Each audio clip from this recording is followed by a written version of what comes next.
very far with my disability, and I can confirm that my postman is very friendly.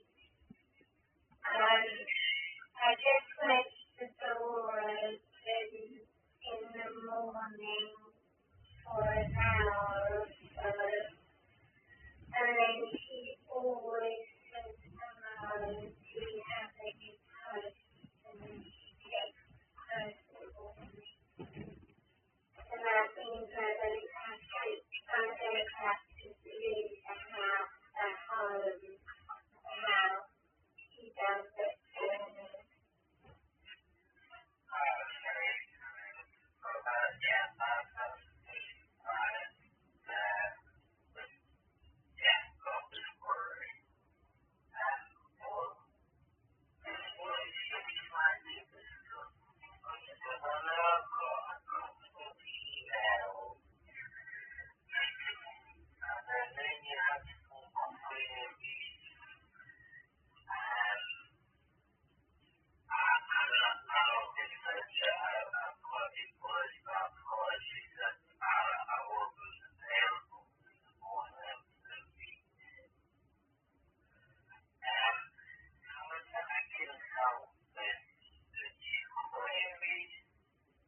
So your understanding to add to a couple of emails you have received are very important. I'd like you to add that to the main head in understanding what the problems are. And going further in the future, there's still a couple of more emails that I haven't sent to you, which I will provide you at the end of this call, the new email address, so that you can keep a reference to the new email address.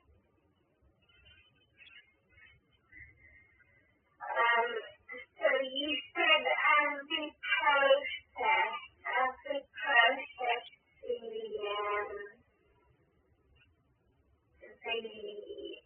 further, because you said it comes into 3 stages. The first stage is to ensure that they do their jobs right.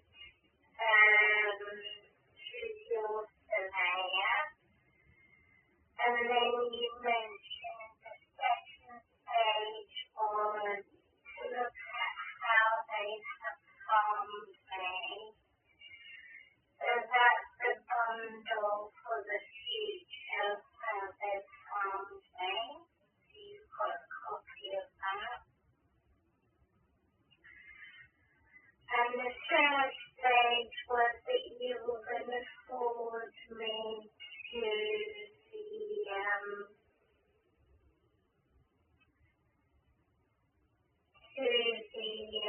personal injury claim, which is a separate department from you.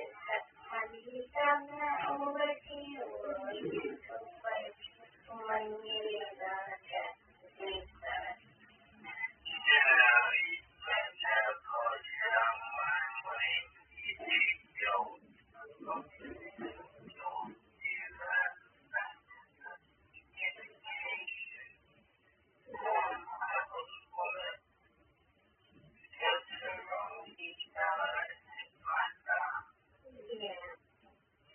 So I'll give you that at the end of the call.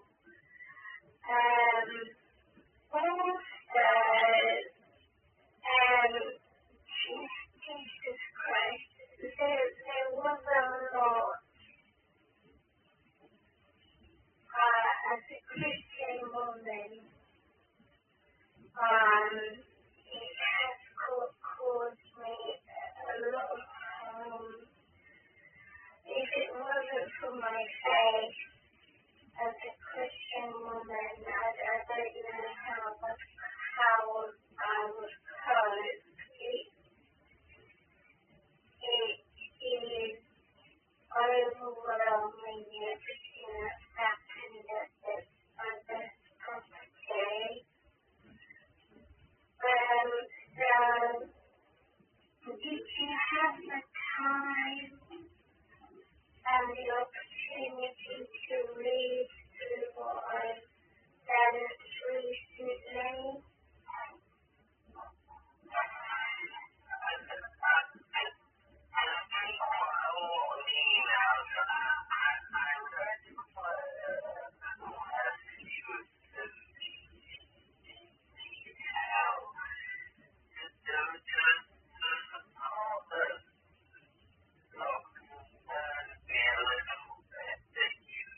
the obligation in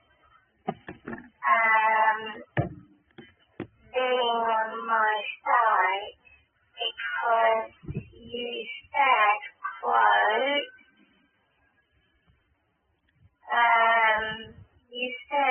quote,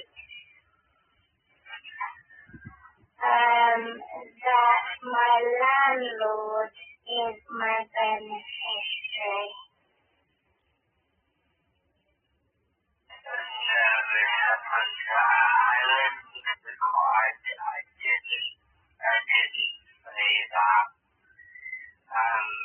I don't know what the context would be in which I would say that, if I'm honest. I'm still a little bit confused. So, obviously, you're a client of of Express.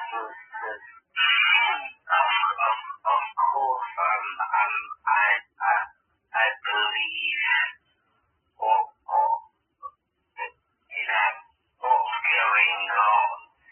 It's terrible what's going on.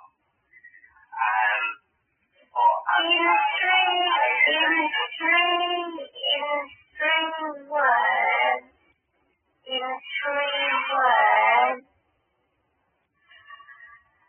can you, in your understanding, in your intelligence, confirm in three words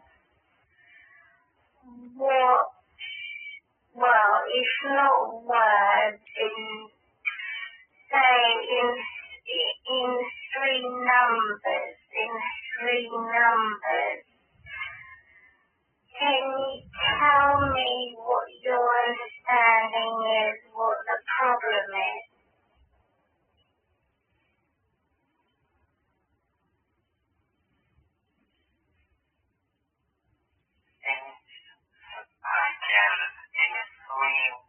In three numbers.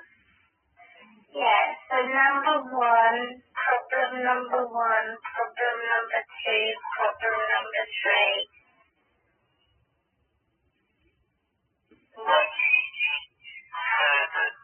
It doesn't have to be long-winded. It's very short term, very short. Okay. In short. This is a housing disrepair claim. Not that your property suffers disrepair from some numerous defects. Correct. I know which you spoke with Amber. You've also hinted at, you've also spoken to me about a personal injury claim you would like to have considered with our firm. Right. I'm assuming you've suffered some form of injury as a result of this repair.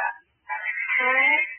I'm also assuming you suffered some form of loss of enjoyment distress as a result of this disrepair. Those three are something that we can deal with. Okay. I know I've spoken to you prior with regards to harassment and discrimination, which you've suffered.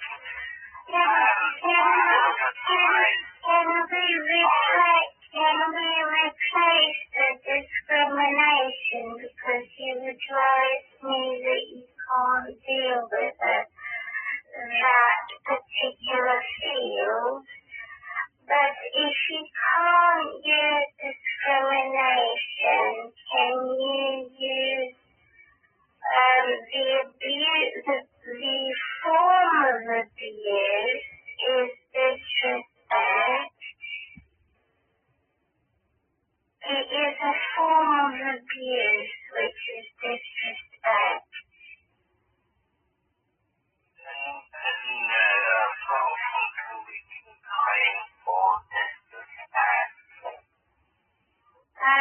alright. What about hate crime? Again, that would fall under discrimination. It's not, it wouldn't be related to your disrepair claim. The personal injury department, which is a separate department, they can look at the hate crime associated with systemic abuse and disrespect and discrimination. Can they? I don't believe so, because I would, again, You don't believe so? don't work in environment approach. I don't work in that department, but the assumption would be it would just be a physical or maybe a mental injury. Again, I don't work in that. It is a mental. It would make anybody go crazy. Roughly. It's crazy situation where I've got nothing is livable. 2 bedrooms are unlivable. I'm sleeping on the floor on a mattress, and it's the worst situation that could happen to someone who's disabled. So it's caused me mental harm and physical harm. It's crazy that I had no sleep. I had anxiety that the ceiling was going to collapse on me. So can you tell them that, the personal injury department? That's a conversation you would have to have. Again, as I mentioned, I can refer you to that conversation. You can still tell them what it's regarding. You can tell them what it's regarding, can you not?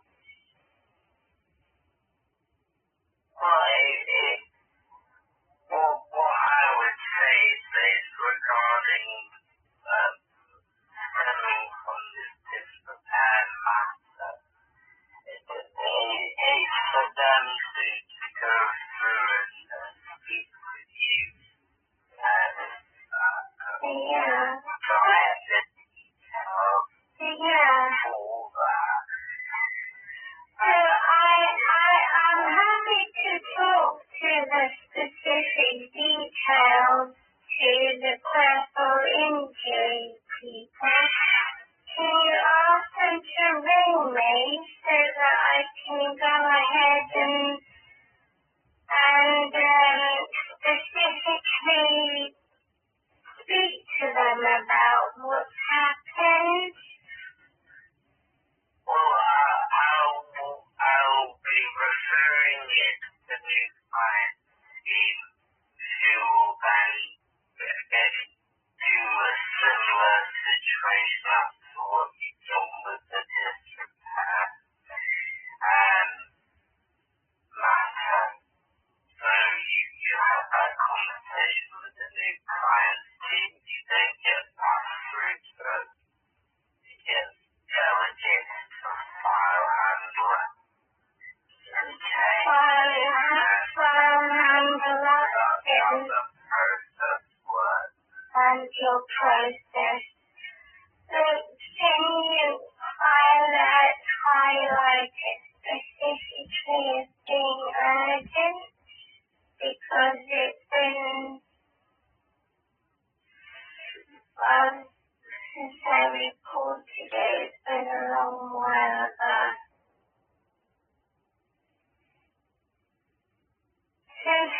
unfortunately, the person has been a long while ago.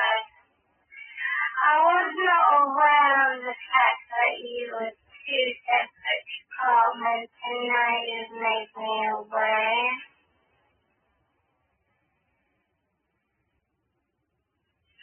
Well, I did mention it prior because I said I can't deal with the industry element. I know, yeah. I know. I mean, sorry on. Yeah, so at the end of this call, I'll provide you the telephone number and the email that you can forward on to them. The market is urgent, and just to let them know, and I've contacted you. I've been in contact with you since December. So can you mark it as urgent?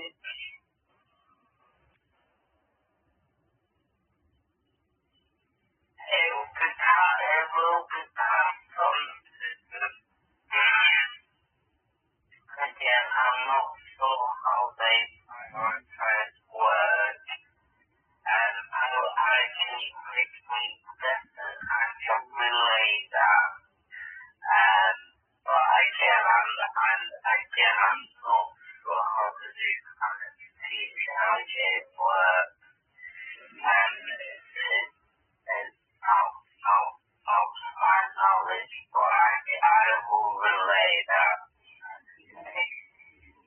They're the same company. They are expressly listed. I'm aware, but again, I don't know how the new thing works specifically. I work all in the housing disrepair. With regards to housing disrepair claim, the images that you relayed over to us, to be triaged by our surveyors, that's basically where they give us an estimation whether they believe it to be in excess of £1,000, the repairs, and that has okay, so the surveyors do believe that there is a potential for disrepair claim to be made. I'll relay that information on to you. What we need is the Office of Formal Authorities and the date and subject document to be signed. Once we have that, we're able to proceed. And the first step, which is the letter of claim. The letter that you're waiting for me to send in the post.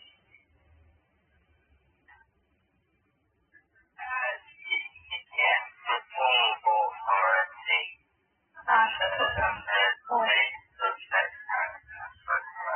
Yeah. So you're obliged to organise the surveyor and all of this.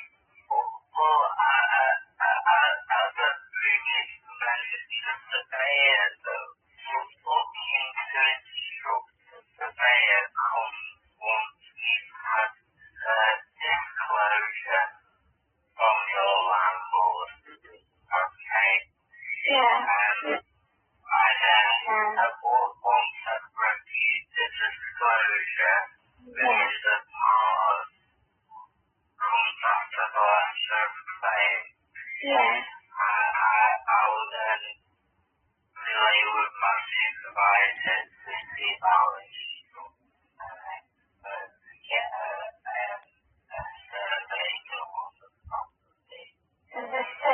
would be the third stage. The second stage is waiting confirmation from my landlord, including the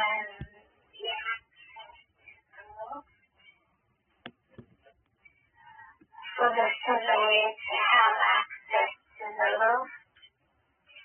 This is what I've instructed you to do. Did you receive my instructions? Are you happy with that? Yeah. Well, we had that conversation, and the defect mentioned the loss of the base don't have a look in the loss. It does indeed, and I've got proof on that too, since they had only just recently, after 9 months of neglect,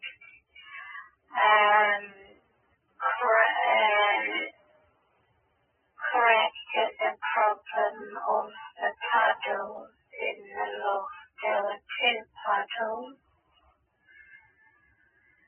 And I was in A&E hospital on Monday. I had to check if I had sepsis or blood poisoning, or if I had overdosed on pain relief. And it's all good news. I'm in the clear.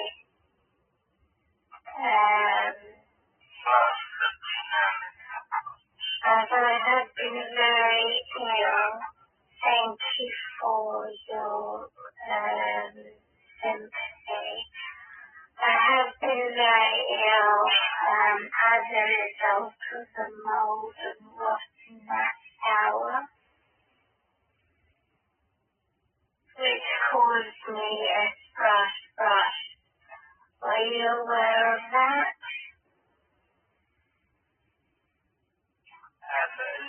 No, I don't believe that. Oh, well, you now know. You didn't know before, now you know. So, today's date is the 15th of January. Yes. Are you also aware of the fact that I'm a Christian? I'm not involved with any immoral life. If the landlord sends accusations or information in the report, make a note of this information. I've had a man visit me who was a granddad, connected to a friend of the family whose voice had died. He helps me move heavy things once a year, but the landlord may put this information, which is unlawful disinformation. If that's inside the record, it's extremely offensive. So you're on my defense in me telling you now I don't practice sexual immorality. I'm a devout Christian woman. I'm a single woman. And I live alone without any man apart from the last time I divorced was in 2005. with a man living with me with my daughter's dad. Ever since 2005, I've lived alone. So can you acknowledge that, please? I'm a sole tenant, and I'm not involved with any sexual immorality. So make a note of that. Don't believe my business. No, but they may put some disinformation in once you read it, because you're asking me to sign information to have access of data regarding my landlord and my tenancy. And if my tenancy says something among that,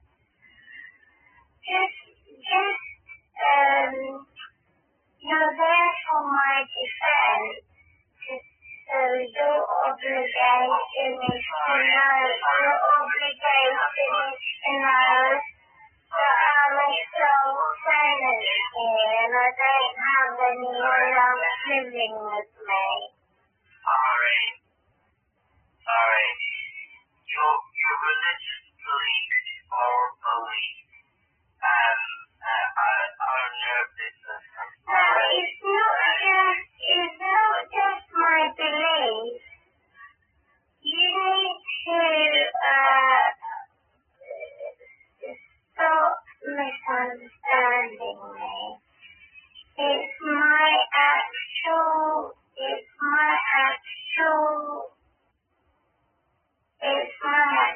livelihood. So if they ask you, if they say that I have someone that lives with me, it's disinformation. I don't have anyone live with me. I live alone. So if I wasn't living alone, that means I would have men coming in and out. That's inaccurate.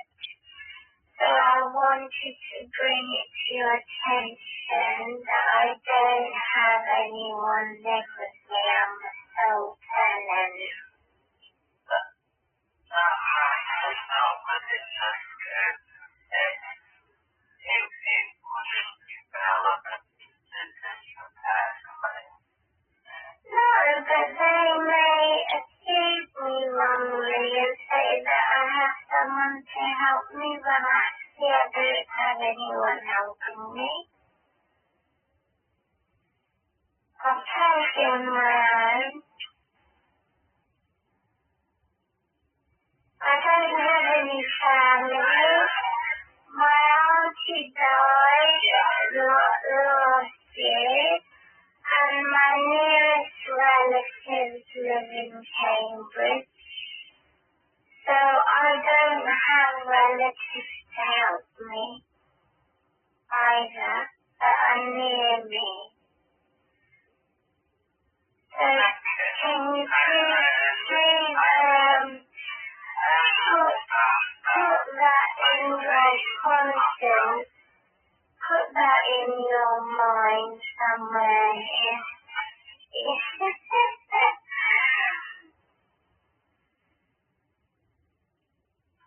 It's not in the spirit, but I understand your point of view. Well, I don't have any supporting system network. You're my solicitor. You're supposed to be there to defend me. To know that I don't have a court network. They offered me adult care social services, but I declined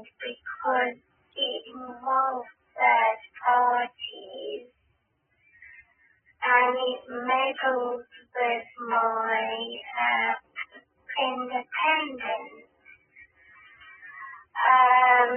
So somebody else takes total control. And so I declined adult care services.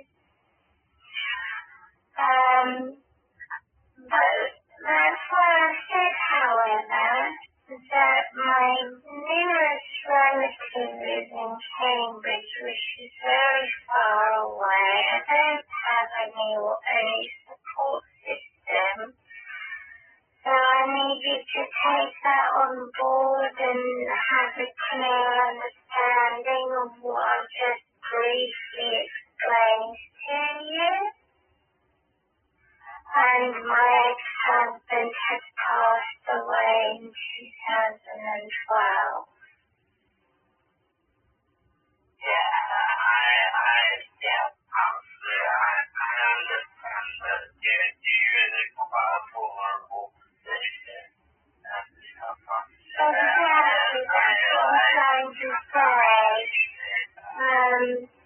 Just in case you were not aware of that, you maybe assumed that I had someone live with me, or you may have assumed that I had a support network, and I don't.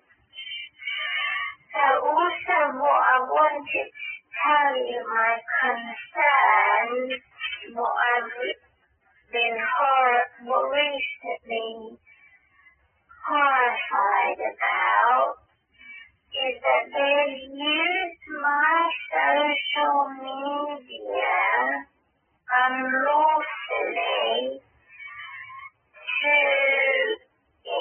input some type of mandatory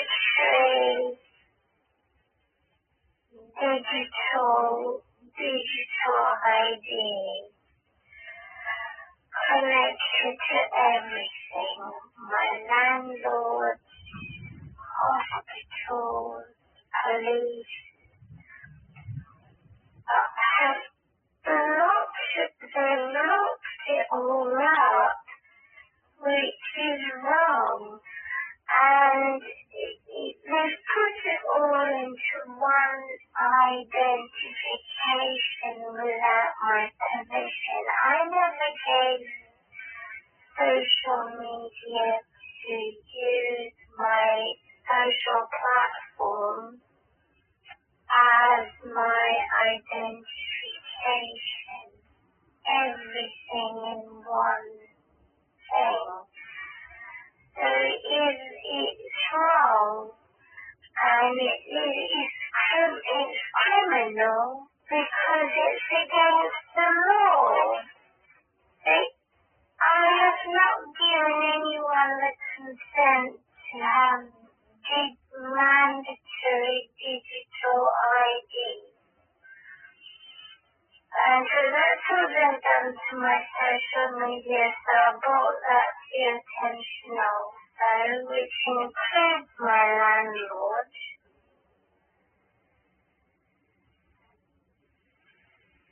It's wrong.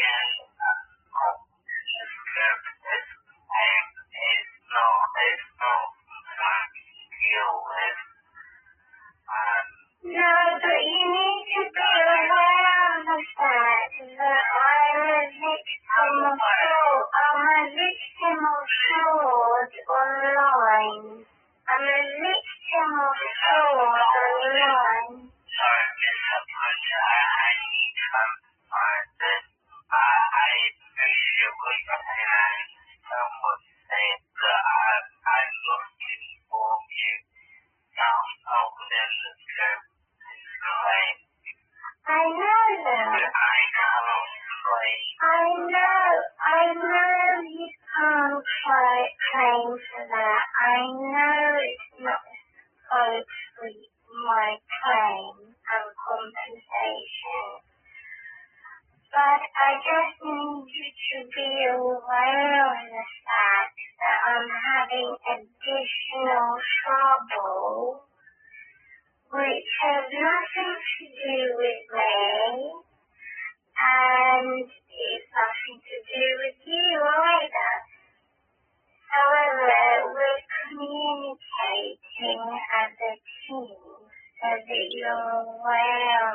that, I have an additional crisis, additional trouble. Yes, I understand that. I appreciate that. And so this is why I'm giving you my new number and the new email address.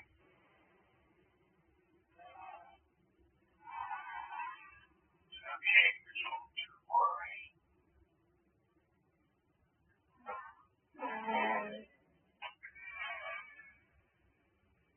So I do appreciate the time you've given me also because of the added birth stress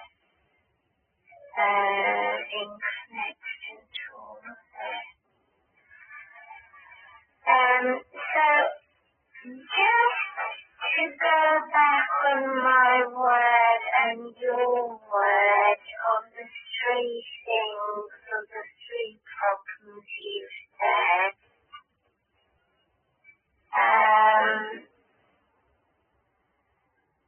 it's the housing disrepair and how you're going to forward it on to the person with injuries team, and then they can look at the alternative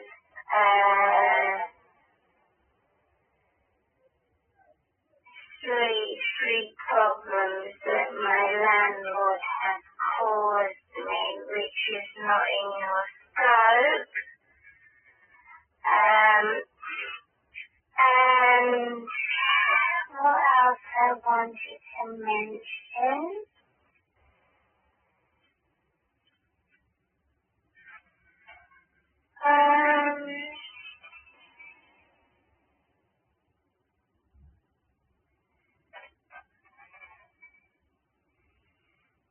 So, in justifying me to, you're saying you said it's about £1,000, but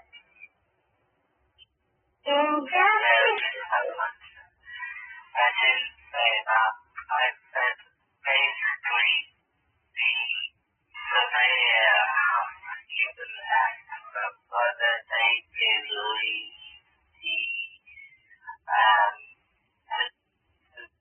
the cost of repairs would be over £1,000. You know, it's an estimate. Provide this specific amount so that I didn't catch that. So they need to conduct a report because it's just an estimate for now. yes, it's called triage. They looked at the images you provided and they give an estimate as to whether believe it that there is a potential claim. Did you receive the image of my bed under the bone ceiling? I received images. I think it was screenshotted, weren't they? Yeah.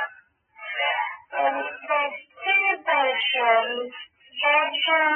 Bedroom 2 was the one with the wire, which is a telephone wire, hanging from the ceiling, and my bed. So I was desperate because they rejected to move my bed for 9 months.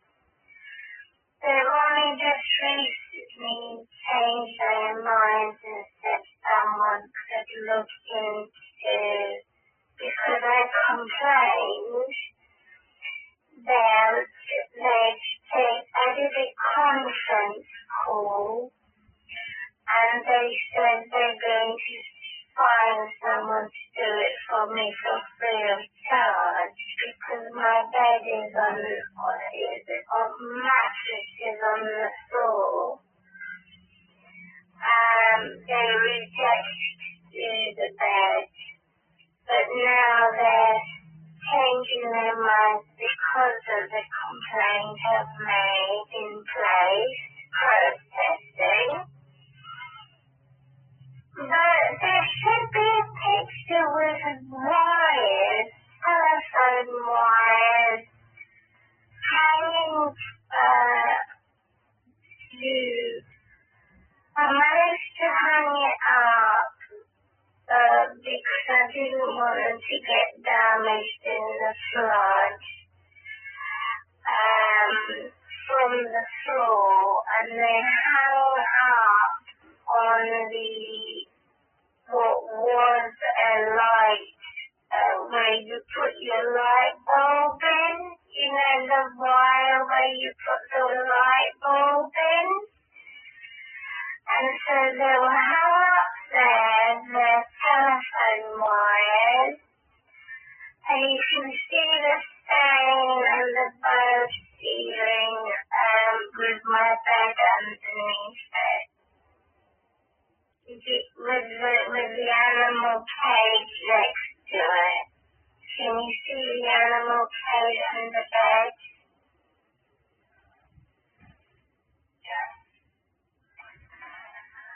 So that was bedroom 2. Just make a note that is bedroom 2.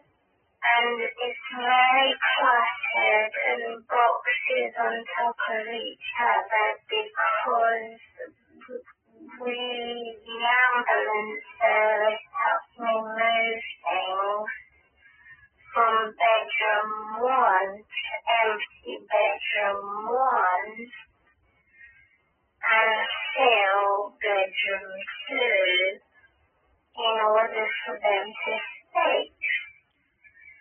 Bedroom 1, it had to be emptied, and it was emptied. Ready for them to fix in May, and ready for them to fix in August, but they rejected to do so. They started and didn't finish. So the bedroom 2 picture is a navy mattress, which is a mattress on the floor in bedroom 1, which after being neglected, I had put at the end of August. I got very frightened of the ceiling collapsing on top of me. I moved it at the end of August into bedroom 1, which is a blue mattress on the floor. Because I had to order a cleanup of my office room. So currently, this navy mattress, which is waterproof, is in my office room, which has never been affected by a flood. So I tried to make you understand. So everything had to be washed and cleansed in my office room before I moved it with the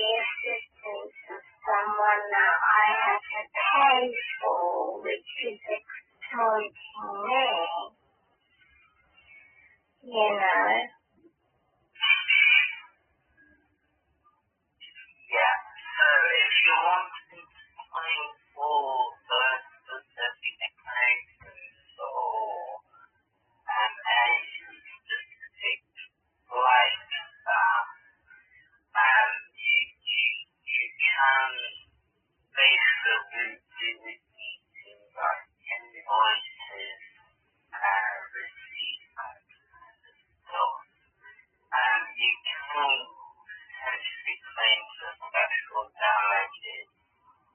Okay.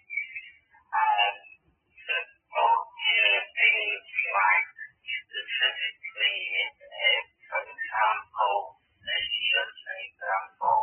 the mattress is damaged, for example, you can claim back the cost of that new one under special damage. Again, you would need images, you would also need an invoice as to how much that was. Does that make sense? It's quite a high bar. I don't have the original receipt for the mattress. It's about 3 years old. I don't have the original receipt for the mattress or the waterproof cover, which doesn't appear to be damaged. But what is damaged is the actual the base, the base of the actual bed itself.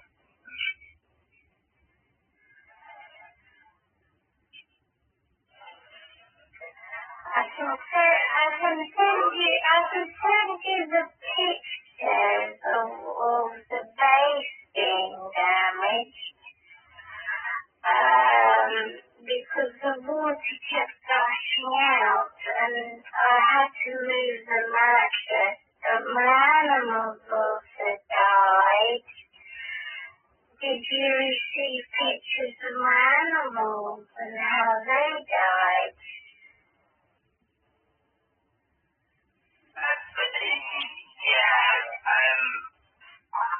Sorry, in response to an emotional subject, It is very emotional. Understand how they died. Were they taken to a vet, for example, afterwards? No, they're not taken to the vet because they died. There's nothing else that the vet can do to a dead animal. So what happened is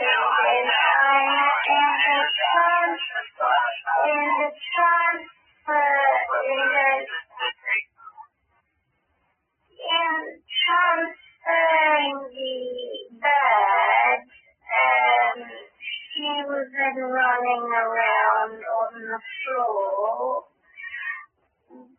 and gave her freedom because she was there in that empty room with me from August, September, October, November, December. That's 5 months. And I had been very ill, so I couldn't clean her cage up and dry it and then transfer her. So I had the cage ready, but because I was so unwell with high fever, temperature, with the thrush rash, I couldn't move her in the cage and she got very stressed. My hamster also was running around while I was trying to clean his cage. He escaped and got eaten something behind the fridge or freezer. He found something to nibble on and it was rotten, so she died. From this rotten poisoning that he had.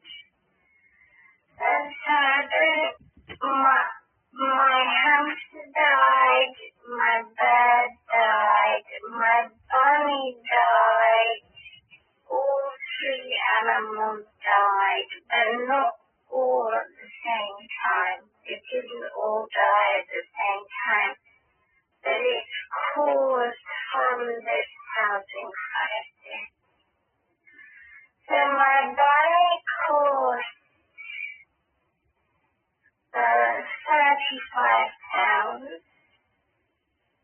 No, she was £65. It's her sister that was 35. She was a rescue. Right, okay. Again, do you have evidence of this payment? Oh, my rabbit? No, I don't. Yeah. I don't think so. I don't think I have. I may do. I can find. I may have a conversation of the breeder, but I don't think I have the actual receipt. I may do. I cannot try and find it.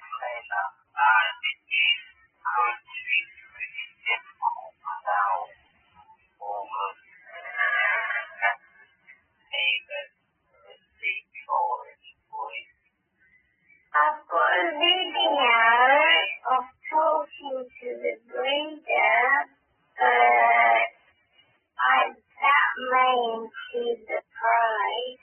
I can try and find that.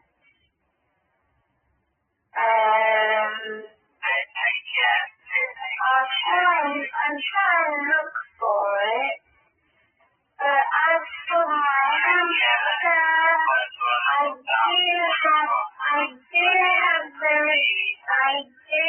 the receipt for the hamster, and I do have the receipt for the bird. Forgive me, the way the hamster passed,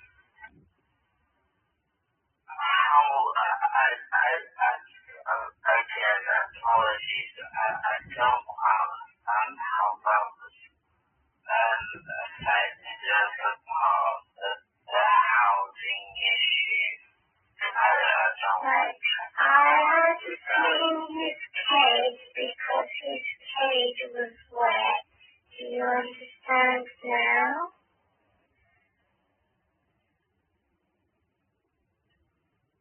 His cage was wet from the leak. It wasn't a leak, it was a gush.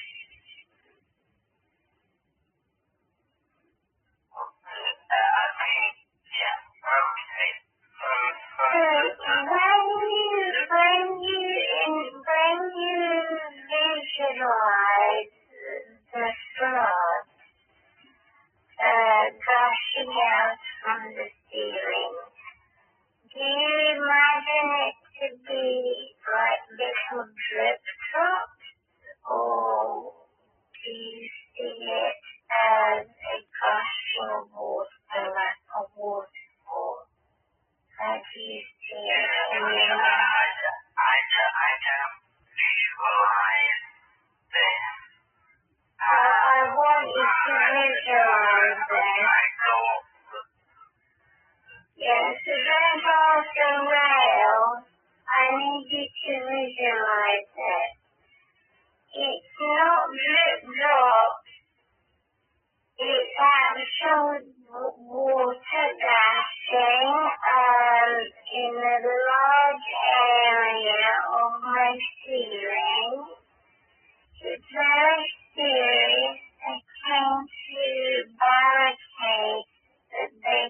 to barricade the bedroom one, which had a bigger dent and a bigger bird ceiling, which was like an upside down umbrella, with a huge area of the ceiling that water was gushing out like a waterfall. I need you to visualize that. So that you understand that she escaped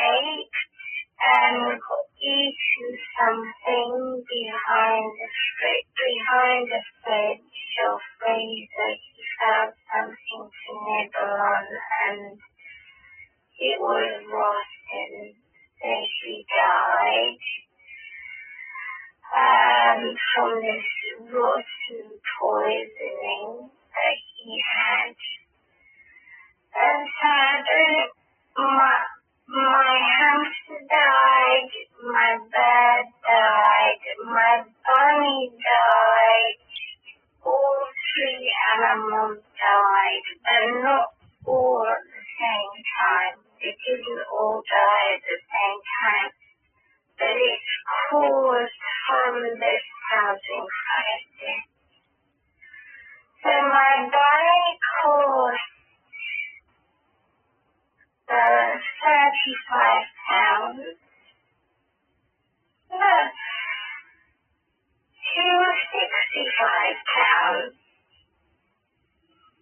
It's her sister that was 35. She was a rescue. Right, okay. I think you have evidence of this payment. Oh, my rabbit? No, I don't. Yeah. I don't think so. I don't think I have. I may do. I can find. I may have a conversation of the breeder, but I don't think I have the actual receipt.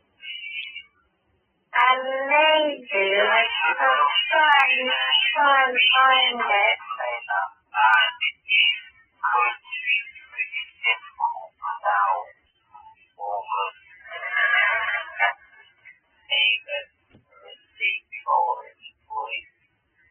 I've got a video of talking to the breeder, that may include the price. I can try and find that.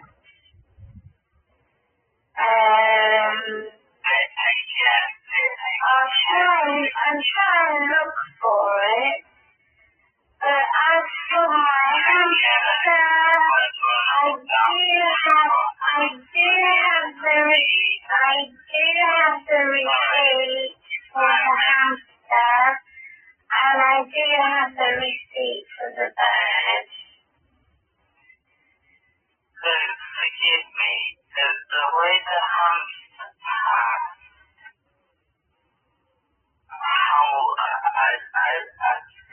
again, apologies, I don't understand how that was affected as a part of the housing issue. I had to clean his cage because his cage was wet.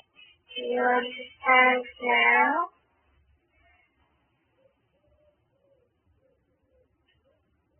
His cage was wet from the leak. It wasn't a leak, it was a gush.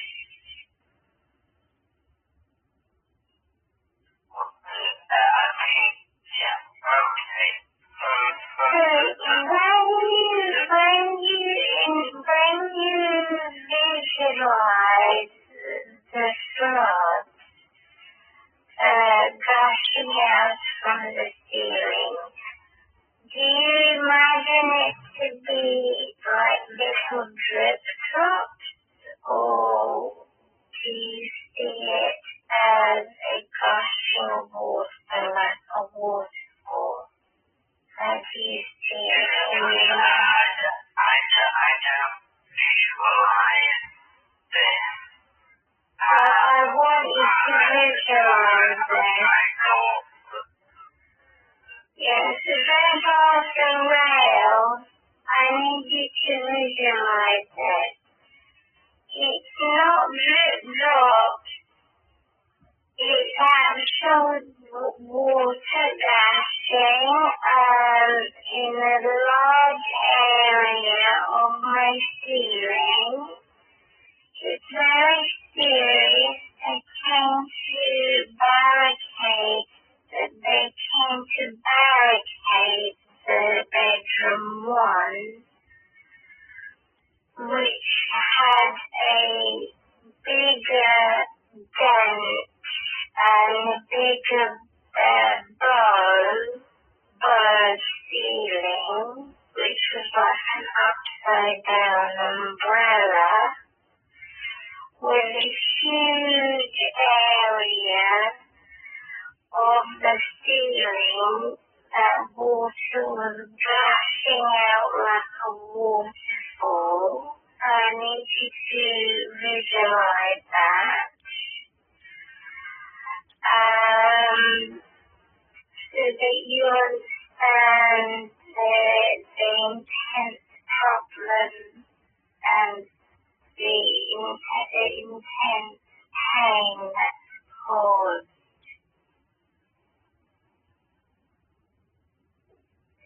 I have the fire brigade here who helped me move the animal, but the cage still got soaking wet and the damage had gotten already done. I'm going to have to speak about supervised moved on and not about your animal. So the animal's cage is got very wet. Much evacuation. Sorry. Supervisor.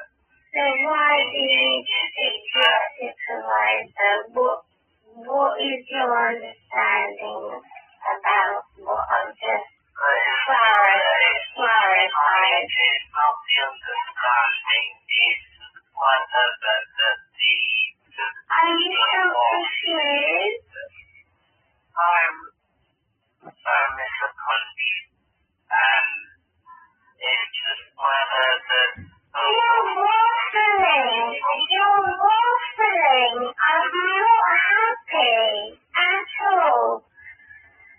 If I tell you something and then you're waffling, you are. I'm not happy about signing it. I'm not happy about signing anything. If you do not understand and you're confused about the prices,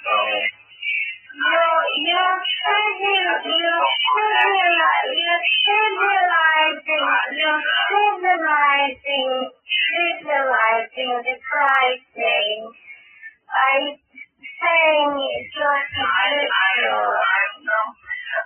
I need to inform you as to what I need to do in order to progress this matter. I need to speak to my supervisor because the loss of your animal and that loss from the initial breach, which is that cautious water coming through, is to see whether that would be too remote to claim for in law. Okay, that's why I need to be It wouldn't be. I've got the receipt, by the way, so you can tell your supervisor. I've got the purchase receipt for my bird and for my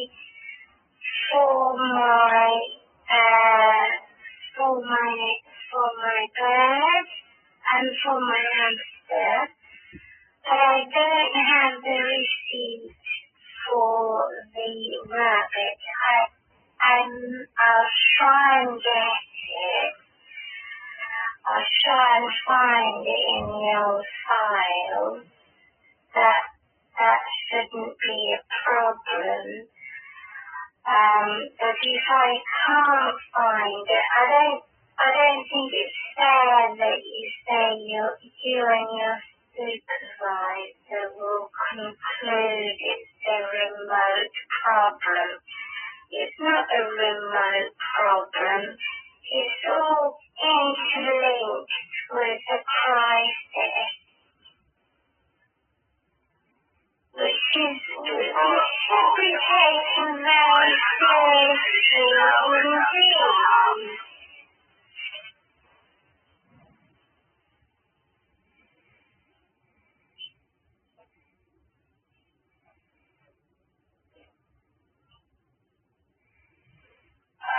But obviously the invoices and the receipts would be beneficial. I would appreciate having them in any event. Well, I'm not sending you any receipts until you confirm what your supervisor has said. I don't want you to categorize it as a remote thing. That's a load of nonsense. It's not a remote thing. How can you say it's a remote thing? So in order to claim something, it's also the loss that you would have. It cannot be remote, they cannot be too far apart. What do you mean by remote?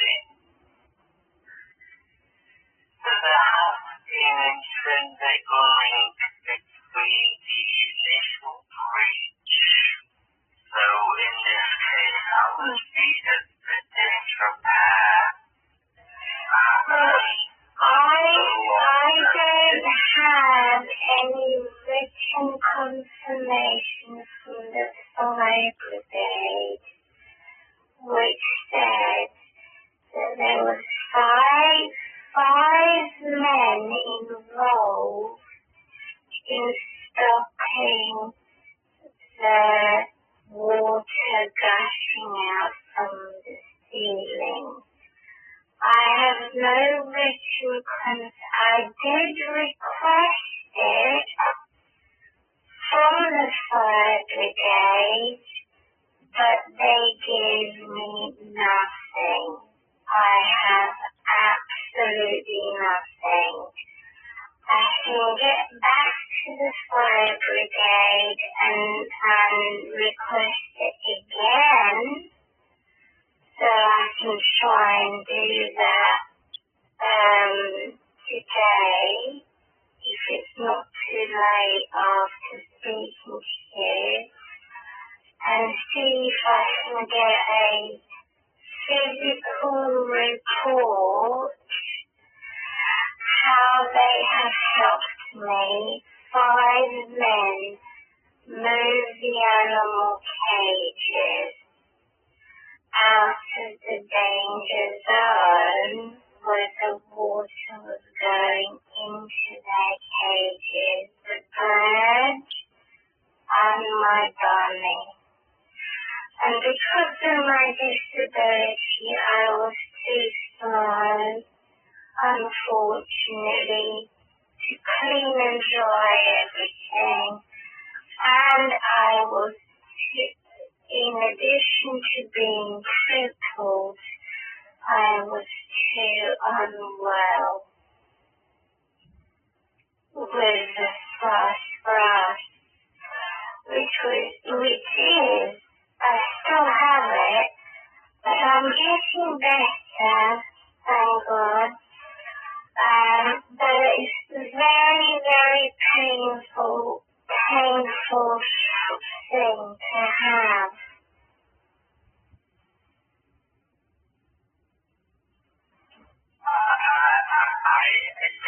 I understand that. I'm hoping. So if the fire brigade can come back to me on that and have physical proof that they had moved these cages and they saw the cages getting wet, I can then forward that to you as soon as I can, so that it would then be less remote. Is that fair? Yeah, please do it. Any evidence that you have is important. What I was saying is I would still need to have that conversation with my supervisor in any event. Of course, and then you can justify me with the facts. This is based on facts. I did wash and clean and dry the cages, but I was too slow. And while I was washing and cleaning the cages, they were running around in the empty room with me sleeping on the floor on the mattress. I tried calling my mother, who is my foster mother. She was not able to help me because she's nearly 90 years old. So I had no one else to help me. I did ask the church, the Citizens Advice Bureau, the adult social workers demanded something else, and third parties to get involved. So I had to get rid of them. I declined. No, thank you very much. So it was the wrong type of support. And I did try and search for the right type of support through Citizens Advice Bureau, got nowhere. The Chris Lloyd MP that I contacted, which is a far left government, did not help me.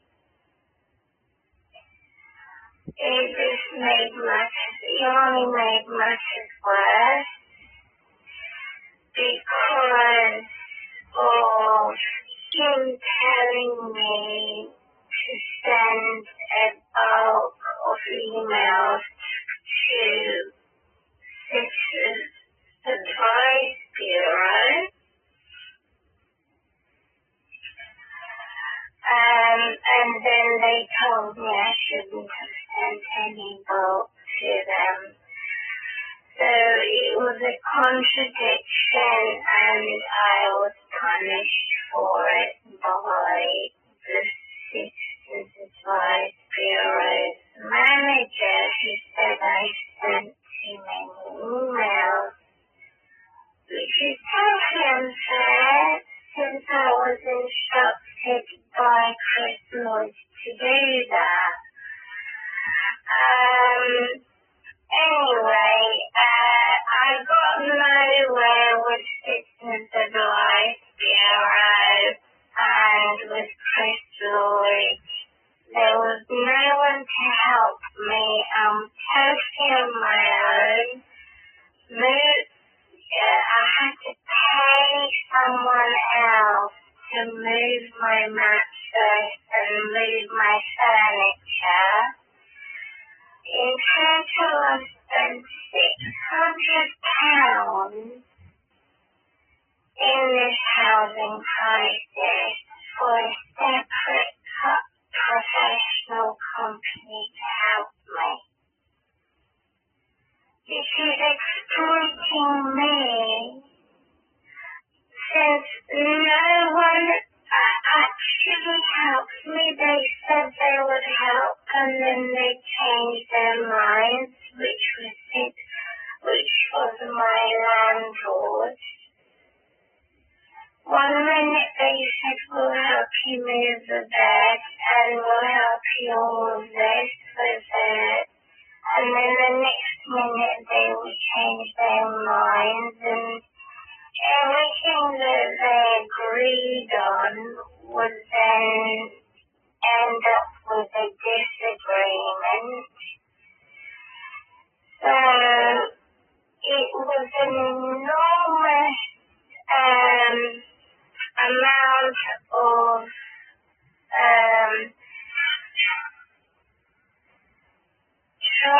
trials. Trials and testing me to, at the end of my tether, to make me lose my patience, because there was no one to actually do what I needed them to do.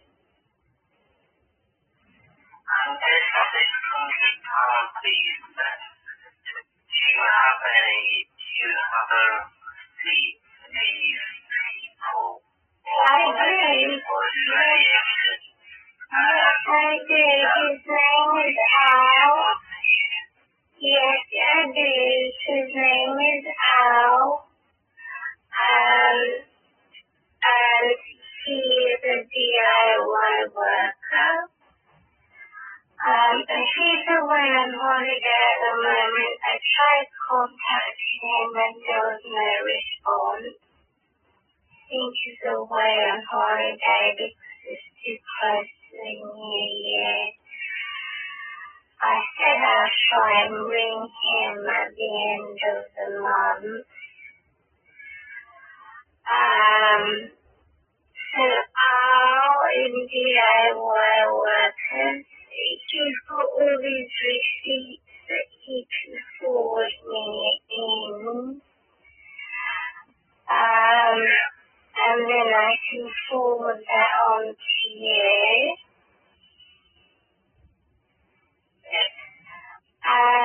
With moving furniture and things like that of that nature. And there's also another man who's helping me move the rubbish because the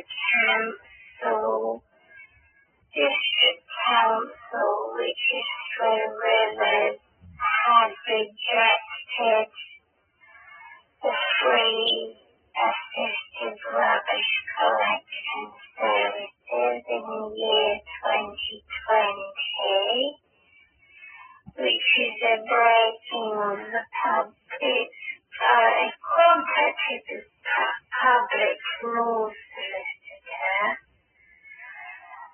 and they were going to get back to me. They never get back to me.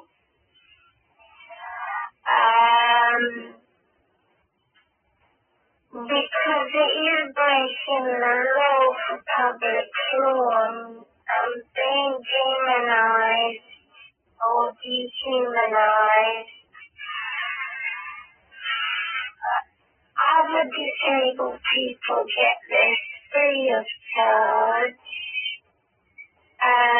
which is assisted rubbish for people who live in houses.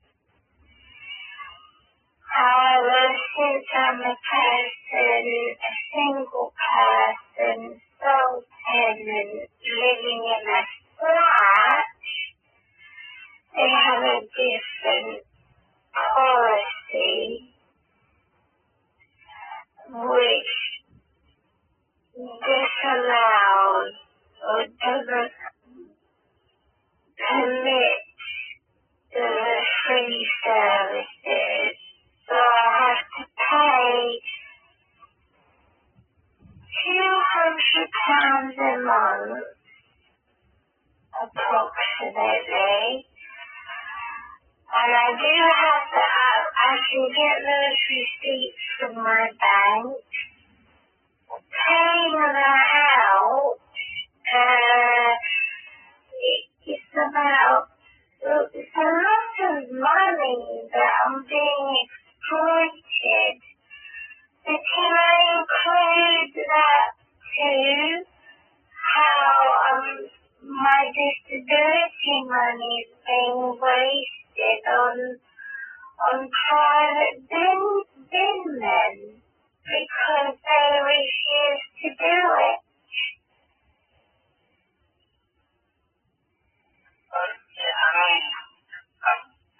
Can I include that? Can I include that? Sorry.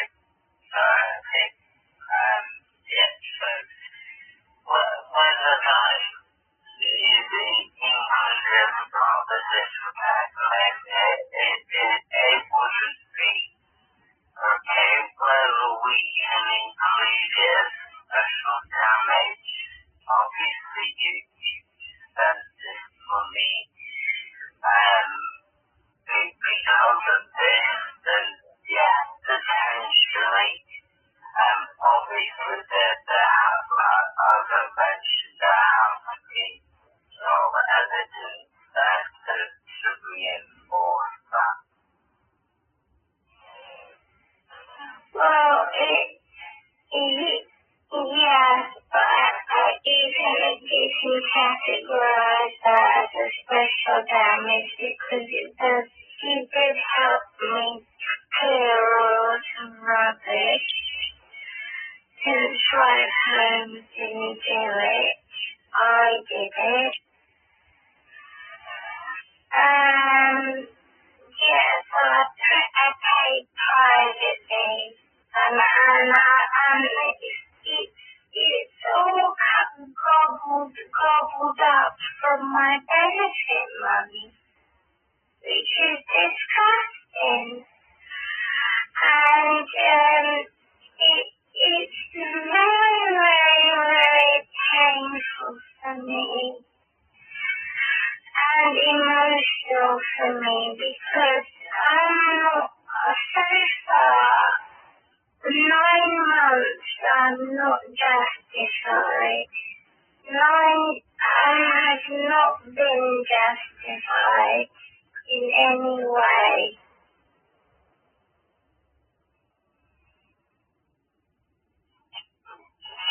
But you mean justified as a one, and you've not been justified, sorry. I have not been recognized as someone as being patient, as someone as being reasonable, as somebody who is being a team player or a kind person.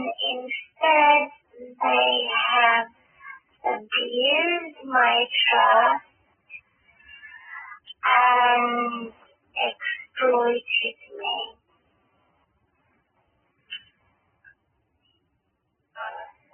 Okay, understood.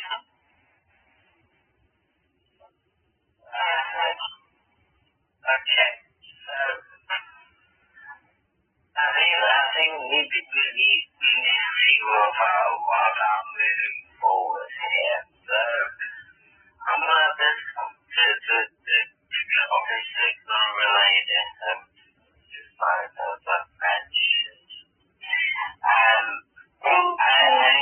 so what we're going to do with regards to moving forward. So obviously if you want to continue with this, on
lost from the landlord,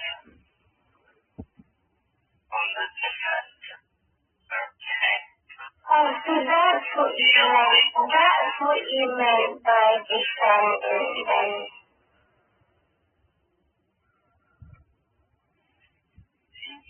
Yeah, that your landlord would be the defendant. You would be the claimant in this situation. That's what made me confused.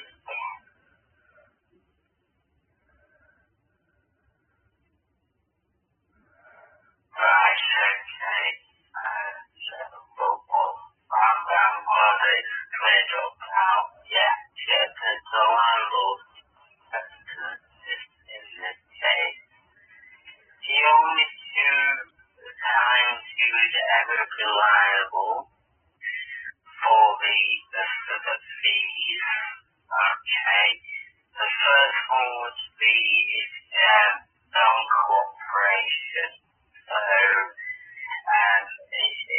for example, you miss hundreds of telephone calls, letters, emails, them kind of things, you don't provide instructions towards all that kind of thing, you obviously be liable for what that we've incurred. And the second one is this. This is very rare, I just have to let you know. If for whatever reason, the notice is called fundamental dishonesty. But again, it's very rare, very rarely happens. I just have to make you aware that those are the instances in which you'd be liable to pay our fees. Okay. Okay, it's very rare in housing disrepair claims because you can't really be fundamentally dishonest when there's disrepair there, if that makes sense. But yeah, do you have any questions with regards to that? Have I cleared it out?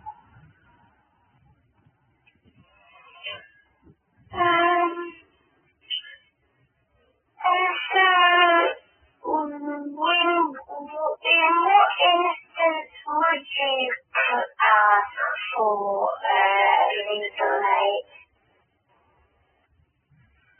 We don't do legal aid, but the claims funded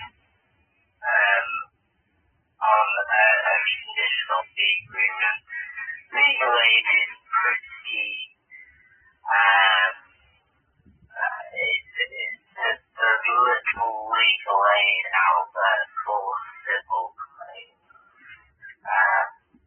nowadays, and you have to speak to a legal aid firm if you want to be funded by a legal aid. But majority of firms, including ourselves, use the CFA, the conditional fee agreement. Yes, it's called CFA.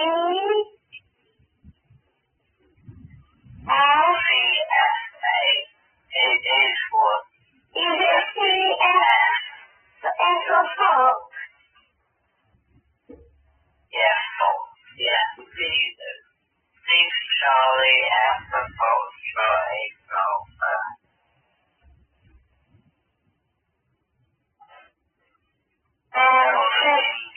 Conditional fee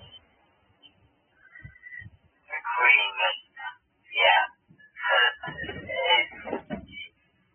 What you agreed to with the new client being over the telephone. Yes, you abbreviated as CFA. Yeah. So you said that the conditional fee agreement has not yet been agreed. No, it has. You would have verbally confirmed it with the new client. You don't get to the stage of digital file without it. So you would have had a telephone call with someone from the new client. Can I ask you a special favor? Once in future you receive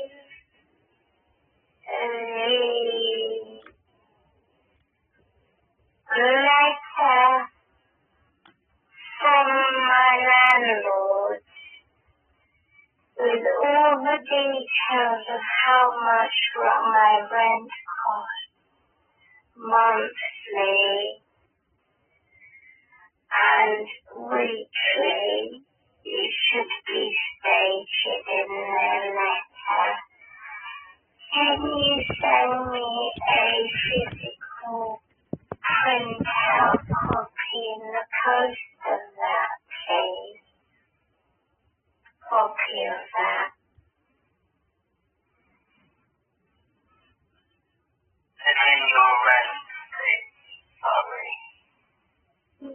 Not my statement, the letter from the landlord specifically telling me how much my monthly rent rate is. Well, it won't come as a specific letter. Typically what they do is they provide a rent statement to show that what the current monthly rent or weekly rent is. Yeah. Can you send me a copy? Can you send me a copy of that when you get it? Yeah, I can't see why not. Yeah. Please make a note of that. I would require that because the government has changed it from employment support living allowance to universal credit, and I am claiming full housing benefit. I did write you a letter which specifically stated that I don't owe any rent.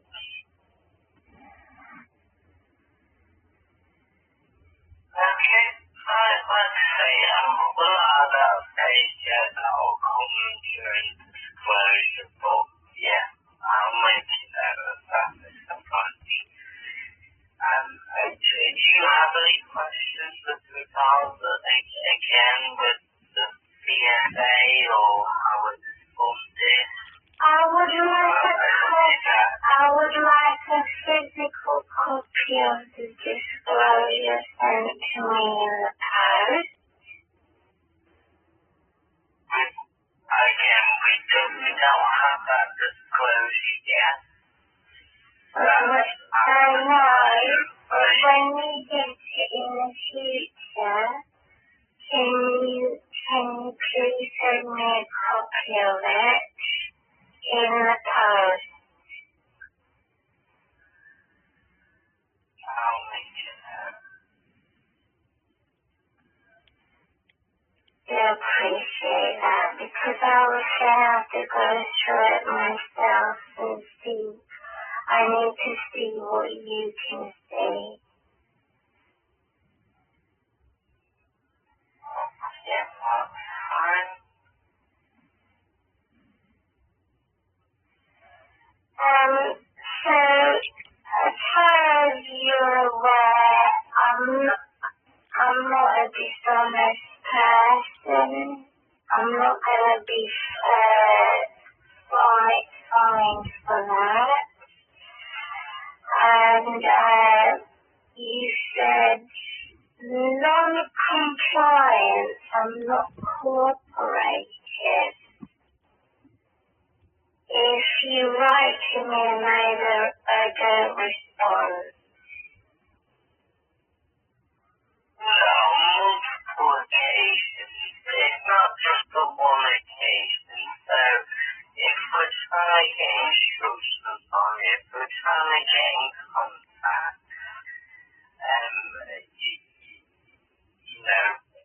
multiple times, we will send you warnings, of course. But if we're unable to get us, if you just don't drop it and don't communicate with us at all, you can be found to be not cooperating with the claim. I was not aware of this before. Now that I'm aware of it, I'm glad you mentioned it before I sign. So then I can go ahead and sign. So that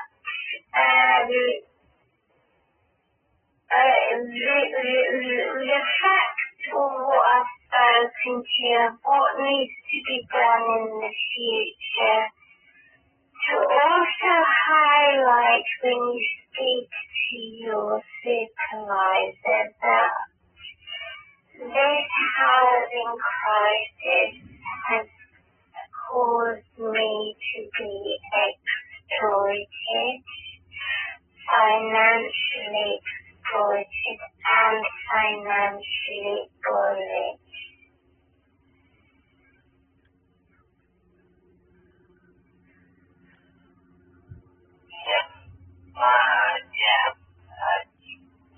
Please mention it to her. But you did talk to me on this call,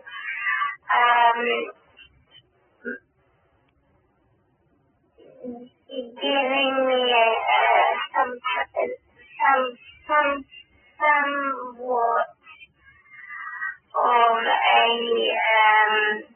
an idea for the future, getting all the instructions for the future. So far I've only given you one instruction. Did you receive that one instruction?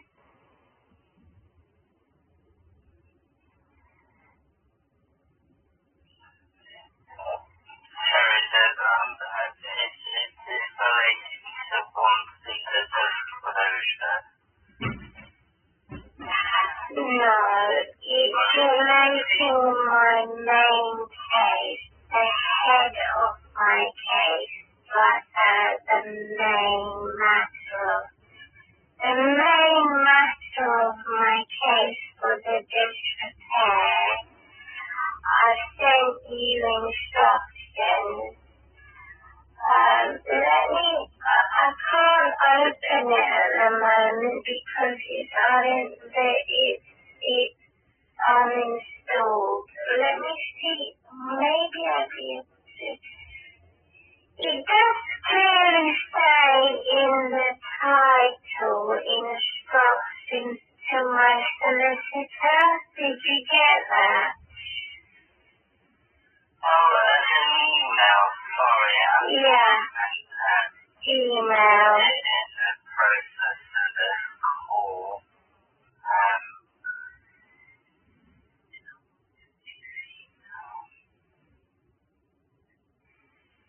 And then you asked me to follow a link to look at my claim.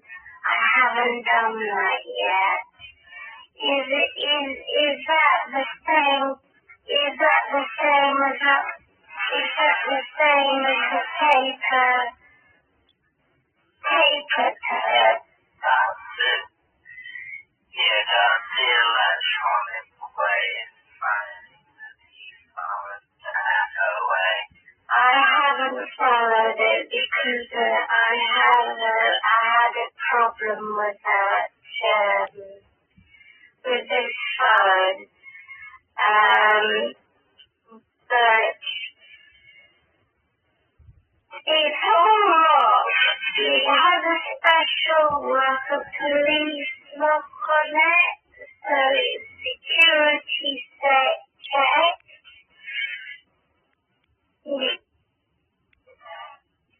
And I'll send it to you in the post. I'm hoping that the postman will send it to you tomorrow. And thank you for your envelope. I've got the envelope. Which is...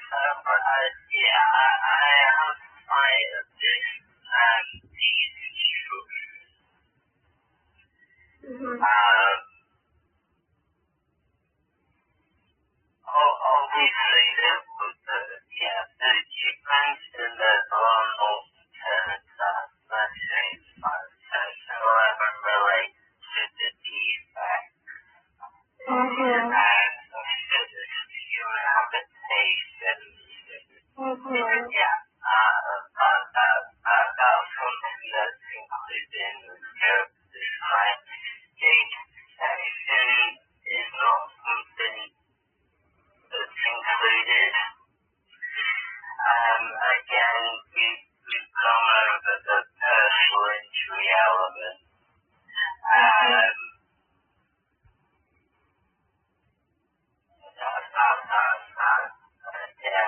is someone that they're abusing professional powers to do this and cover up crime and make it look like an accident or it's accidental. And also that they didn't have a duty of care because they insist that I have the old boiler, the water, not the boiler, the old water tank, that they won't replace. They've literally patched it up. Material test for the shower.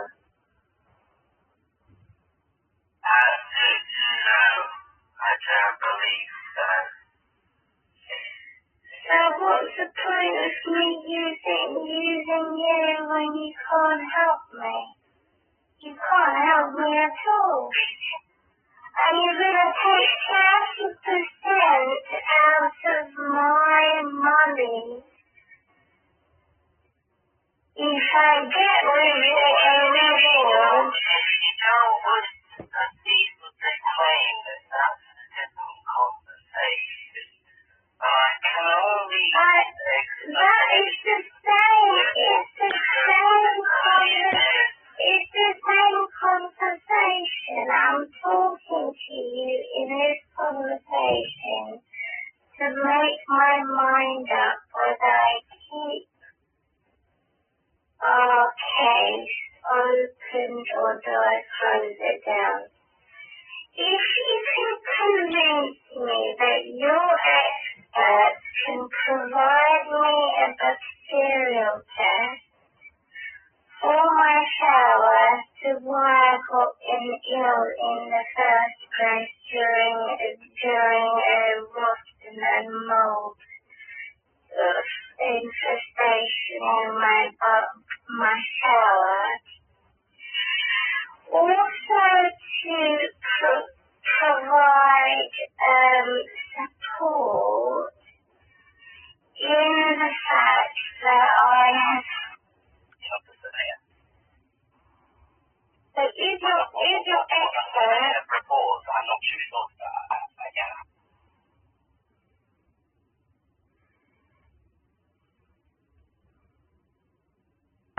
But obviously, I can only provide. It's extremely arrogant of Troy Holmes or my solicitor to turn around and you to tell me that Troy Holmes experts know what they're doing told you it's an abuse of professional power. I've never said that they know what they're doing. I've not once said that this happens. We always pursue our experts because we believe that they are impartial, independent, and provide good reports. I've never once said that I believe. Well, I'm sorry, but I appeal. I must have misunderstood you. But we don't want your expert to imitate Drive Home's expert. That's what I'm trying to say. Again, I agree. However, at this stage, there's no way of telling that. They must not, because they're separate bodies, and I miss them a lot. So you've got pictures of them. They're not very clear. Do you require any more of my animal pictures-wise, or are they clear enough? Not at this stage, because like I said, I need to be classified on whether that's something that we can do. And I have confirmed that I do have the receipt of purchasing my bird and purchasing my hamster, and how much the bird cost and how much the hamster cost. I don't have, and I'm trying to dig out. I'll have to try and look through my old files for the rabbit. I had the rabbit for about 3 years, and her cage got very soaked. You can see the big cage near my bed at the bottom of my bed. Okay, yeah, I have it. And the last question was, do you see clearly the picture of my blue mattress, which is navy blue, waterproof, in an empty room? Well, I've sent you one with a full room and one with the empty room on the floor. And I had a splinter in my foot because it had no horrible splinter in my foot. If I had to go to the toilet, I don't always have my slippers on, and the floor is very bad. Do you see that? Yes, yeah, I can see that. That's fine. So you've got the empty one. You've got the full bed. I have the empty one. You have the empty one. You don't have the full one surrounded by bits and pieces. I can't see a blue mattress there. It's connected to the one with the wire, the one with the foam wire. Next to that, there should be a PDF attached with how I moved my mattress in desperation because I was afraid that that plasterboard ceiling was going to collapse. Oh, yeah, I see the one that's surrounded. Yeah, I see that one. Surrounded. But you know why I had to pay for someone to move that? Because they rejected to move it. And I was in danger of that plasterboard falling on top of me.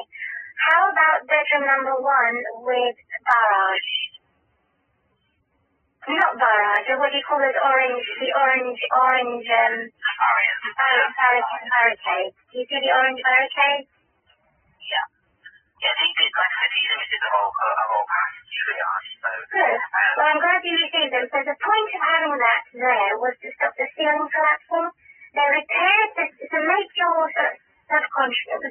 supervisor aware. Where the barricades were, they started the work on the new ceiling in August, but they didn't finish it. They didn't finish it in August. And also, it was very badly done because there was 2 wet puddles inside the loft. Why would they build on a new foundation of a new ceiling on top of or underneath the foundation that was soaking wet in the loft? It doesn't make any common sense. They did the same thing for the shower. They installed the shower in 2017, which was a new shower on top of a rotten foundation. The concrete was totally rotten. They didn't chemically wash it. I saw it, and I told them, well, you really need to wash that before you put the tray. And they said, no, it'll be fine.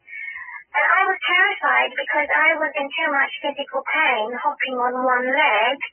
I couldn't stand up for too long. I couldn't stand and had to go and lay down. I didn't want to stand and start arguing with him.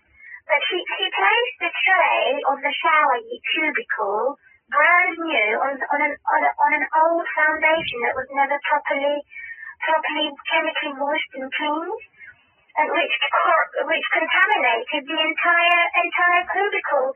Every time I washed it, all that dirt was sieved through the tray and through tiles. Can you imagine how horrendous that is, all that water? And it's as a result of that, sitting through dirt, it's made me very ill.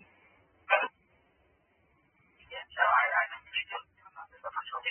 We're taking the supervised as to what we can actually claim for going forward. I appreciate the call today. Just like, if you can, do you want to, are you writing your email address on the... I'll give you my email address now, and I'll post your letter tomorrow, God willing, if the postman is there. Today's Thursday, tomorrow's Friday. But she does come on Saturday as well. So, what's the email address? You recorded my statement, Lewis. I wanted to speak to Amber if she's available regarding asking if she could take mini videos in addition to photos. Sorry, just say that again. Sorry, Mr. Punch, I didn't quite catch that. I could send it in the new email I gave you. The new email address, which is Gmail. It's not Outlook. It's your first time sending me Gmail letters and me responding to your letters by Gmail instead of the Outlook. It didn't have that capability to do so. Is it called? I think it's called Outlook, isn't it, for Microsoft? So we discontinue using the old email. And I just wonder if I could forward mini videos as evidence towards to Amber. She can then forward it to the triage. Actually, a little one minute long in an email through the Gmail, so that she can see the gushing water coming through the ceiling. Then you can have that evidence of the gushing water all around the ceiling from corner to corner. Well, we already, I mean, you can send that over to us, Mr. Punch. We already have the past triage, so we don't require it any further. Really? I didn't know. You did say I should just carry on sending any further pictures to but it won't be. Sorry, yeah, but it won't be triage. We've already got our triage result, and that passed. I did say that yesterday. But you can send the evidence so we have that on file. But it doesn't need to be triaged. You can send it to my email address, as I'm your file handler. Amber is my assistant. But it's up to you which one you wish to send it to. It doesn't really matter. It will get on the file either way. So how you have said it had passed for the triage, does the pass have levels of basic, intermediate, and advanced? No, the pass doesn't have levels. The triage does as I said yesterday. Sorry, the triage is: do they believe that the estimated cost of repairs will be in excess of £1,000? Okay, and if they believe it is, then they believe that there's a potential for a valid claim to be made. I see. That's what the triage is. So I'm just pouring myself some water. I haven't had anything to drink yet. So I'm hoping that while they evaluate the estimated costs of my case, with the new videos, which are 1 minute long, the evidence is a lot clearer, and I think it will also support my case. Well, they don't base the cost of repairs based on videos. The way that they do their cost of repairs is by the inspection. They don't do it by videos. No, I am expecting to have an inspection by your organised surveyor. But in addition to that, I think the 1 minute videos are a lot clearer compared to photos. Yeah, I understand that, but the videos can't be assessed by the surveyor in their expert report. It has to be an eyewitness report when they attend the property. Okay, so separating their attending the property, I'm talking to you about the videos. So in your attention for my case, that you can share these videos with your supervisor so you can see it clearly, so that you're not confused. Prior to my second conversation with you, you didn't seem to understand clearly how enormous this crisis was. and I didn't want it to be trivialized. So I think the videos will clarify that, and you'll see that it's a lot worse than you thought it was. You didn't think it was that bad. No, I didn't say that. Sorry, Miss Punch. I didn't say it wasn't that bad. But if you wish to send more evidence, then that's absolutely fine. It'll be placed on the file. Again, we agree that it's a lot better compared. The 1 minute videos is a lot better compared to photos, because photos are sometimes blurry and not always clear, crystal clear. Yeah, as I said, any evidence will be placed on the file for any review that's necessary. Also, I said I was going to sign, but you had to check something with your supervisor regarding my animals and the fire brigade. The fire brigade that came, I've got videos of them coming and moving my animals. They're literally moving my animals from being flooded. I can send you the mini videos.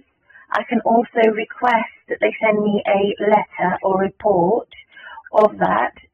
Have you told your supervisor that what I told you regarding my animals? My review with my supervisor will be on Tuesday. Now, the purpose of that review is to see whether the claim for special damages for your animals is not too remote from the breach. Okay, so that will happen on Tuesday. Okay. So I'll send you the mini videos so you can handle that as evidence that I actually took the videos of the fire brigade men moving the animals about. Okay, that's fine. Well, the conversation. The hamster cage, the bird cage, and my rabbit. So I'll send you the mini videos since I don't have any report, physical report. I'd like you to consider and look at those videos as evidence. Can that be accepted as evidence? Yeah, like I say, the videos will be popped on the file and reviewed with my supervisor as to see whether we can claim for that. Okay? Yeah, because I did request a report from the fire brigade. However, I have not received that report. Instead, I got something else that was advising me to they advised me to contact the councillor, Chris Lloyd. They advised me to remove my fire blanket, which I don't have, which was strange. I don't own a fire blanket. They advised me to remove all candles. I don't have any candles that I use with real fire. I use battery operated candles. If I use real fire, it's only on birthday cakes. So it's very strange thing that I got instead of what I asked for. So I'll try and ring them today and request it again for actual letter or actual document where they'll send me a copy and then I can forward that on to you. However, with all this said, our third conversation today, Mr. Lewis, with all due respect, I'm afraid I wanted to check for falsehood and for fraud, because when I found your company, when I found it on Google, and you remember how I initially told you that I had hacking and capitalists and colonialists who are big tyrants controlling my search engine. They're controlling my search engine. And you were the second or the third one that popped up on my search engine, which was Google. And I wonder if a tyrant had put you there. I wonder if a tyrant put you there, because I need to check and test that I'm not being scammed. You're not scamming me in any way. You are a real solicitor's firm. You said you've been around for about 10 years or so. Is that right? 25 years, Mr. Hunt, Success has been around. I don't quite understand. We are regulated by the Solicitors Regulation Authority, the SRA. We are registered as a company. We're not a scam. I don't quite understand. The reason why I said it may be falsehood, it might be false, is because I hadn't actually spoken to your supervisor. You mentioned that you have to speak to your supervisor and you're a trainee, which is also very strange. Why is that strange, Mr. Punch, that I'm a trainee? Well, it's not strange that you are a trainee. It's strange that I hadn't spoken to someone who's training you. Well, I'm the handler for your matter. Okay, you won't speak to my supervisor unless there's something that's needed. I deal with the day-to-day matters of your file. Okay, the fact that I'm a trainee is irrelevant. I'm capable enough to handle your matter, as I am with my other matters as well. That's all I can really say on that point, to be honest, Mr. Punch. Being on target, being immediate for you, immediately, the company had not immediately forwarded my case regarding the personal injuries and other harm that my landlord has done. It wasn't imminently passed on since the middle of December when I called you. So you could be a lot more dedicated since the middle of December. Sorry, Mr. Punch, I must disagree to think that, but I'm not dedicated to this. I'm not talking about you. I'm talking about since you first took on my case in general. I hadn't been passed on to the second department. No one explained to me that there was a second department. So there was a lack of communication there. So there was an exclusion. The criteria of being excluded there. I only just found out yesterday, in January, and you took on my case in the middle of December, where you explained to me yesterday that, or the day, first or second conversation, that it was a separate department for personal injuries department. And so I thought that was also strange. It's a separate department because they're different areas of law, Mr. Punch. There are different processes on how to pursue a claim in personal injury compared to housing disrepair. Yeah, but I don't have any confirmation of that because I haven't signed anything. You're telling me I have to sign in. What was this form that you want me to sign in called? Form of authority. There's two forms. One's a form of authority, allows us to pursue the claim on your behalf, gives us that authority. And the other one is a data subject access request. In the event that we require, it's a data subject access request to request your tenancy files from your landlord. Right. So also, I need you to further explain before I go and before I sign, if I do sign today or tomorrow, you did a little bit explain about the funding in the case where I am the claimant and my landlord is the beneficiary. If I have to have a defendant. Yeah, you said that my landlord is a defendant and I am the claimant for compensation.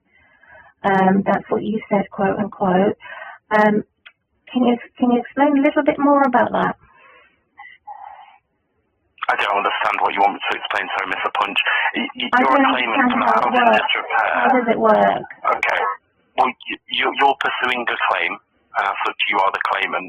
You are pursuing the claim against your landlord, Thrive Homes, who is the defendant in this situation. Why is it how is it defending me? No. It's not defending you. They are the defendant. They are defending themselves. That's what it would be. Oh, well, I got confused on that matter because to me that sounded like you're saying you're on the side of my landlord and you're not really, you're taking partial sides. Sorry? What was that? This is what made me confused. I thought you were taking partial sides. Sorry, Mr. Punch, you're breaking up. I can't quite hear you.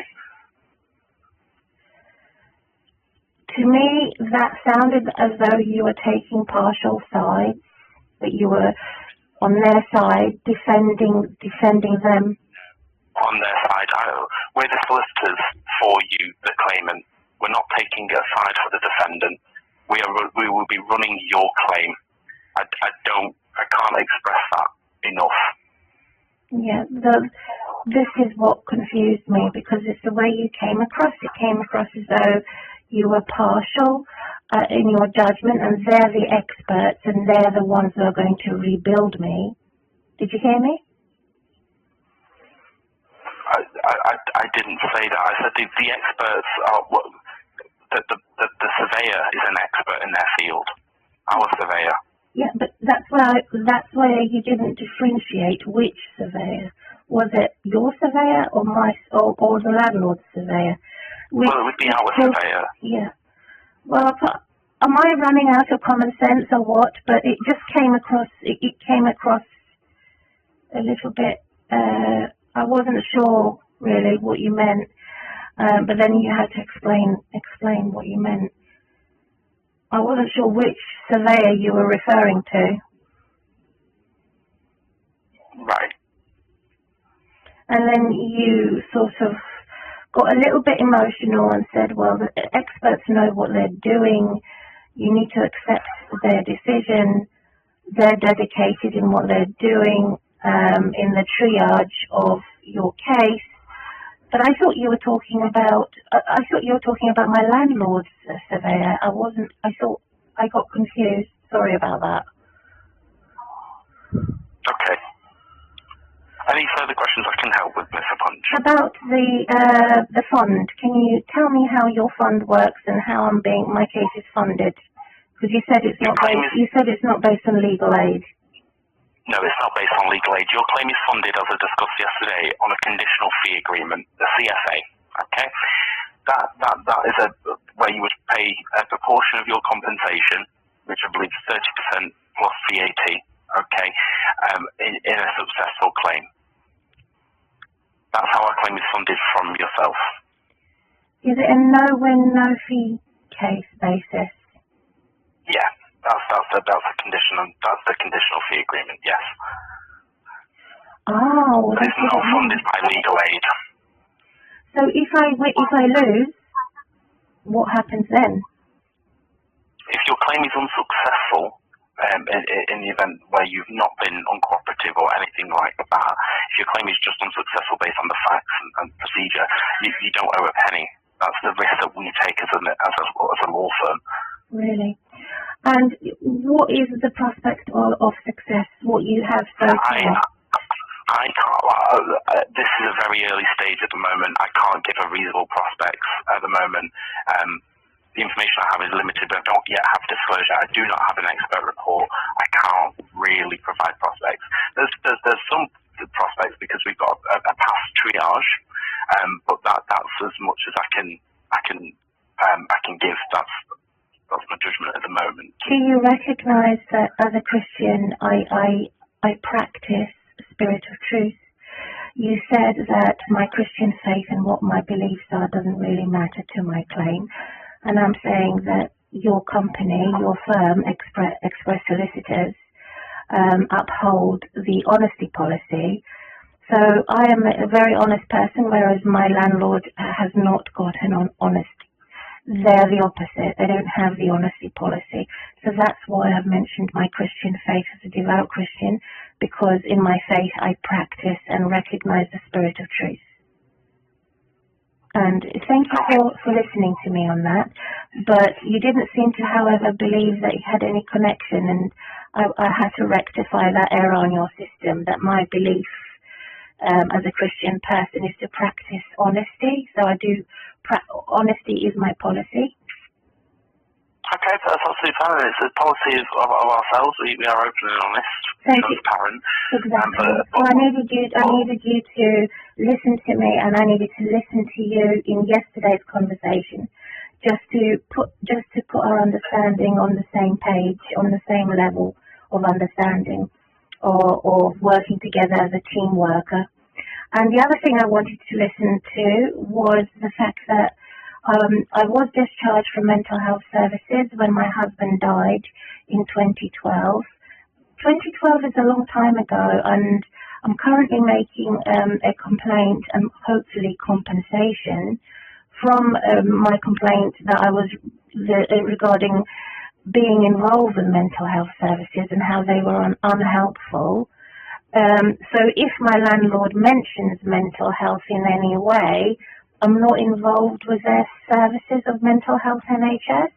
I've been discharged many years ago, so that would be a dishonest information within my files which you receive when you get the disclosure, when you get a disclosure information, they may mention that I was involved with mental health services. They may mention that.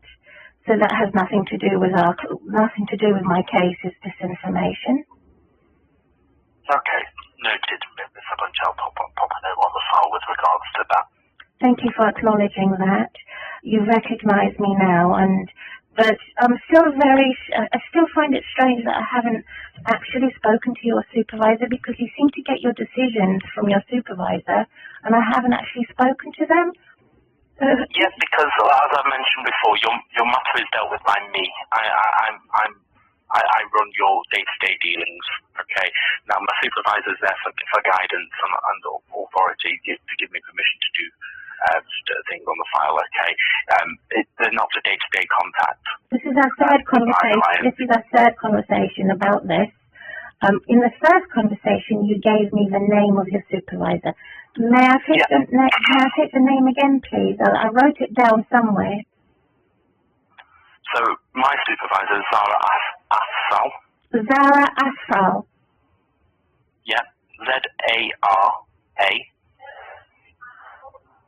And then Asfal. Yeah, A-S-Z-A-L. And that's it sounds like a Muslim lady. Yes. I don't know of Miss Asfal's religion, but I would assume so. She sounds like an Arab lady or Indian lady, Arab Indian. And the gentleman behind that? So the head of department is Mr. Ryan Postlethwaite. Mm-hmm. So we've spoken about it at the beginning of our first conversation. I didn't want to be led astray. I was afraid of being led astray in you receiving my case and me having not spoken to Zara. You won't speak with Zara on a day-to-day basis. I have control of your matter. Okay, so in reality, not counterfeit to any instructions I give. If there is some contradiction, can you please let me know in advance if she doesn't agree with any of my instructions to contact me? Is that a fair request? It can be requested upon that conversation. Obviously, we'd have to see what the issue is. So you can see my first instructions. I clearly, specifically titled it. These are my instructions. Has Zara seen those instructions, and did she contradict them? No, as I've mentioned, I've not yet spoken to Zara. My meeting with her is on Tuesday. Shall I wait for me before I sign until Tuesday? It's up to you, Miss Punchy. If you have doubts about running the claim. No, what I have doubts about is that if I remain with you, I need to have a clear communication if there is, so I'm not being led astray. If Zara contradicts my instructions to you in a letter which I sent to you by email, you confirmed you received that, but do you envisage that can remain as it is and that you accept it wholeheartedly, so that I'm not led astray before I sign anything? Because these are my requirements. These are my requirements for the case. Those instructions that you detailed, some of them are not within the scope of the claim. For example, you did mention personal injury. Again, that's not so. I can't validate them instructions. The detail that I'm discussing with Zara on Tuesday is with regards to your special damages and whether the special damages mentioned are too remote from the breach of the landlord's duty. Okay. So let's concentrate. I'll be having on Tuesday. Let's focus on that conversation you'll be having on Tuesday. For the special claim, I can confirm and send you today. I'm going to send it to you today. Information via the 1-minute videos as evidence that I am paying for with my conversation with the bank.